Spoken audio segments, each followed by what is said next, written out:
All right, last member of our potentially corona-specific combat crew, zinc. Everybody knows about zinc. People talk about zinc and immune function all the time. A common general booster of immune support. But why?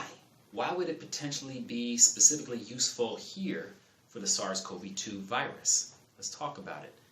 Zinc has been shown to be inhibitory or blocking of the docking and penetration, the migration of a virus into the cell in order to hijack our machinery so that virus can replicate and do some damage. That's one reason. But let's talk even more specifically right here. Zinc, one of the reasons that it can be so advantageous from an immune perspective is the fact that it inhibits, it blocks an enzyme called RNA polymerase. RNA polymerase. RNA polymerase leads to viral replication.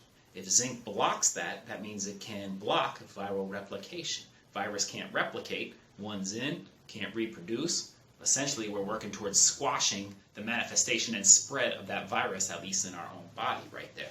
That's one of the reasons that zinc is potentially effective. But let's go deeper than that. We need to go deeper than that. Deeper nutrition, deeper immunology, and a deeper understanding so our well-intentioned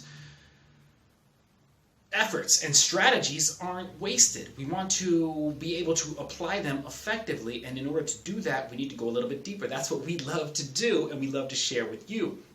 In order for zinc to be effective, it actually needs to get into the cell. Because zinc and its electrical charge, it's a positive ion, or a cation. Because of that, it cannot cross the membrane and get into the cell. Remember, we talked about a lot of these things need to work intracellularly within the cell. Like, that's why we need the liposomal vitamin C and the liposomal melatonin, even liposomal glutathione, so it can get into the cell. Zinc, in order for it to block this viral replication and thus be potentially effective, it needs to get into the cell. It needs a transporter across the membrane because it just can't do it by itself. It needs something called what's known as a zinc ionophore. A zinc ionophore.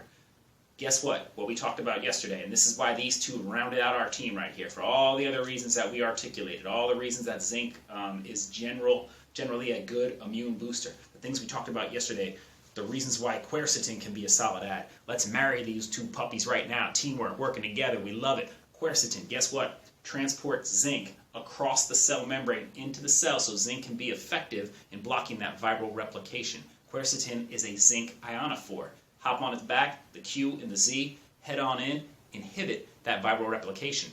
It was shown to do this. Studies have shown it did inhibit this in SARS-CoV-1, making them solid members of your immune-boosting, potentially corona-specific combat crew.